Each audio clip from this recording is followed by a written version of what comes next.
In the heart of the sacred forest, Hone felt a surge of warmth spread through his chest, as if his ancestors were infusing him with their strength, guiding him forward with unwavering support. The towering trees, silent guardians of this ancient gathering place, swayed gently, their leaves creating a soft rustling sound, like an ancient chant urging him forward on his path. This place, where the land seemed to breathe with life, was steeped in history, a witness to generations of stories. Hone stood grounded, the cool, crisp air carrying the scent of damp earth and foliage, whispering ancestral encouragement.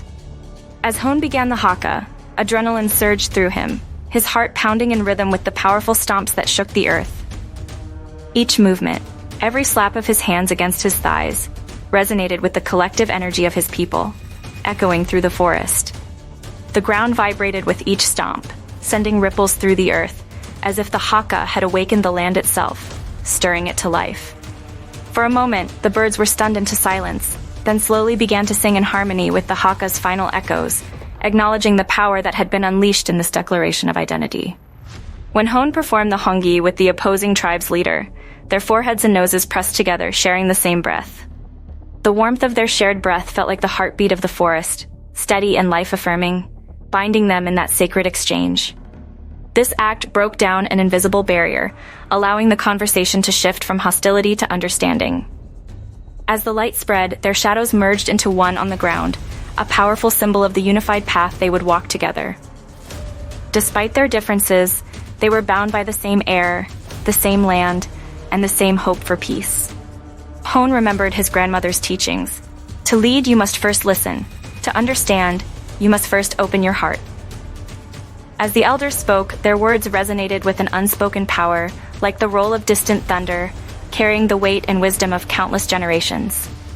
Hone felt his heart beat stronger, more sure of the path laid before him, rooted in the legacy of his ancestors. The stories of his forefathers, shared around the fire, carried lessons that guided him today.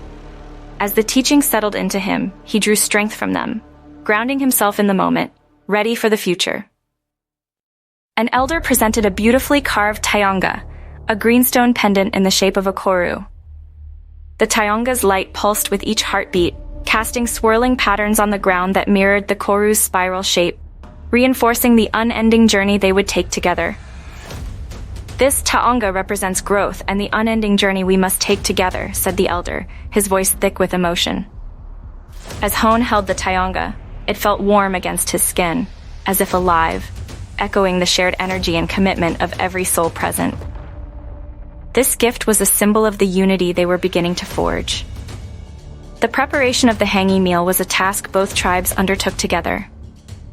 As they uncovered the meal, steam rose into the air, carrying the rich aroma of roasting meat and kumara. With each bite, they felt a sense of renewal, as if drawing strength not just from the meal, but from the shared spirit of unity that bound them together. As they shared the meal, the mist lifted slightly, revealing tiny flowers that had bloomed around them, representing the new beginnings they had embraced. This act of sharing symbolized the unity they were striving to achieve, a bond renewed. Hone mirrored the elders' gestures, showing that he was not just hearing them, but truly listening. As Hone mirrored their gestures, the elders' eyes filled with tears, acknowledging the weight of the moment. The wind carried their unspoken bond, whispering through the trees as if it, too, acknowledged the strength of their shared understanding. When an elder placed his hand over his heart, Hone did the same, and in that moment, he felt the bond between them strengthen, a connection built on mutual respect and understanding. This silent communication carried as much weight as the spoken words. The natural world seemed to respond to their efforts. The rustling leaves sounded like a soft drumbeat, echoing the rhythm of their unity, affirming the harmony they had achieved. As the conversation deepened, the wind carried the elders' voices, spreading them through the forest. When an elder spoke of a great battle fought long ago, a flock of native birds took flight, their wings beating in time with his words, echoing the struggles and victories of the past. As the birds took flight, they formed a circle in the sky, mirroring the spiral of the koru, completing the symbol of unity. As the sun set, painting the sky in shades of orange and red, Hone stood before the gathered tribes.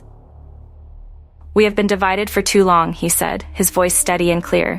"But today we stand together, not as separate tribes, but as one people." The star's light cast a gentle glow on the gathering, illuminating the path they were destined to walk together, hand in hand.